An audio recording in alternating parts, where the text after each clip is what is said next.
नमस्कार। आप सभी को हिंदी दिवस के लिए बहुत सारी शुभकामनाएं। आइए इस दिवस को मिलके बनाएं। इस खास दिवस पे मैंने 5 पहेलियां बनाई हैं। आइए देखते हैं।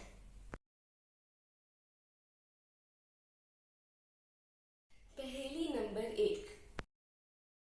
एक बार की बात है, राजा रामदेव का कीमती मुकुट ऐतिहासिक संग्रहालय यानी कि हिस्ट्री म्यूजियम में रखा जाता है। काफ़ी सुरक्षा के बावजूद मुकुट चोरी हो जाता है। 3 लोगों पर शक जाता है। पहला आदमी बोलता है, सर मैं तो खाना खा रहा था, मुझे चोरी के बारे में कुछ नहीं पता। दूसरा आदमी बोलता है, सर मैं तो साइंस विभाग में था। तीसरा आदमी बोलता है, सर मैं तो यहाँ पे किताब पढ़ रहा था। बताइए, क्या आप बता सकते हैं कि चोरी किसने की है? चलिए मैं बताती हूँ। चोर दूसरा आदमी था, क्योंकि ऐतिहासिक संग्रहालय हिस्ट्री म्यूजियम में साइंस विभाग नहीं होता है। पहेली नंबर 2। राहुल एक बार इमारत के नीचे से गुजर रहा था कि तभी उस पर एक फूलदान आकर उसके सर पर गिर जाता है और वो बेहोश हो जाता है। वहाँ पे पुलिस आती है और पुलिस उस बिल्डिंग में पूछताछ करती है। 3 लोगों पर शक जाता है। पहला आदमी राहुल, उससे जब पूछताछ होती है तो वह कहता है, सर मैं तो सो रहा था जब ये हादसा हुआ। दूसरा सोनल, वो कहती है, मैं तो अपने मेहमानों के आने का इंतज़ार कर रही थी और उनके लिए खाना बना रही थी। तीसरा मीनल, मीनल कहती है, मेरे घर में वैसे तो बहुत सारे फूलदान हैं, पर मैं उस वक्त बहुत बिजी थी। कौन झूठ बोल रहा था?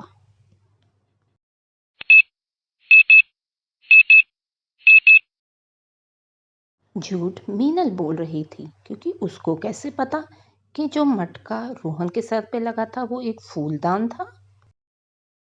आइए चलते हैं अब पहेली 3 की तरफ। रिया एक गुफे में फंस जाती है। गुफा से बाहर निकलने के लिए रिया को 4 दरवाजे दिखाई देते हैं।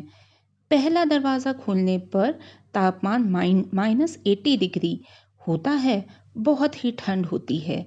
दूसरा दरवाज़ा खोलने पर उसे शार्क दिखती हैं। उससे बचकर निकलना नामुमकिन है। तीसरा दरवाज़ा खोलने पर उसमें झुलस जाने वाली गर्मी होती है। और चौथा दरवाज़ा खोलने पर उस पर नशीली गैसें होती हैं, उनसे भी बचकर निकलना नामुमकिन है। बताइए, रिया कौन सा दरवाज़ा चुनेगी? रिया रात होने का इंतज़ार करेगी और तीसरा दरवाज़ा चुनेगी। जब गर्मी झुलस जाने वाली कम हो जाएगी तो वो उस तीसरे दरवाजे से निकल जाएगी। अगली पहेली है पहेली नंबर 4।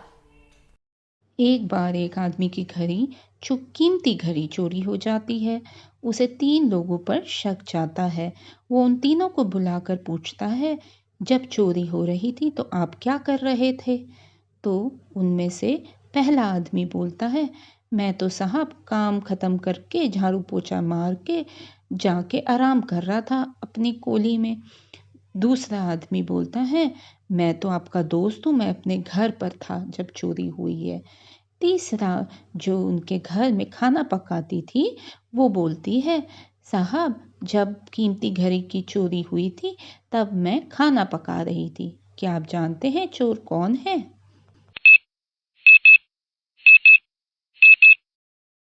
चोरी तीसरे आदमी ने करी थी, क्योंकि उसको कैसे पता कि चोरी कीमती घड़ी की हुई थी?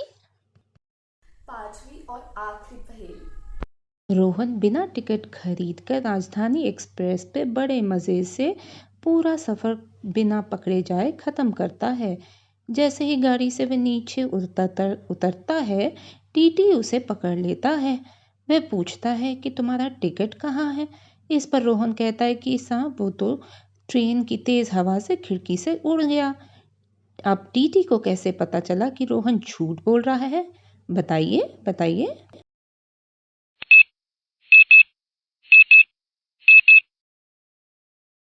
क्योंकि राजधानी ट्रेन की खिड़की हमेशा बंद होती है, तो टिकट खिड़की से उड़ने का सवाल ही पैदा नहीं होता। मुझे उम्मीद है कि आपको सारी पहेलियों के उत्तर मिल गए होंगे। मैं उम्मीद करती हूँ आपको ये पहेली खेलने में उतना ही मजा आया होगा जितना मुझे आया। धन्यवाद।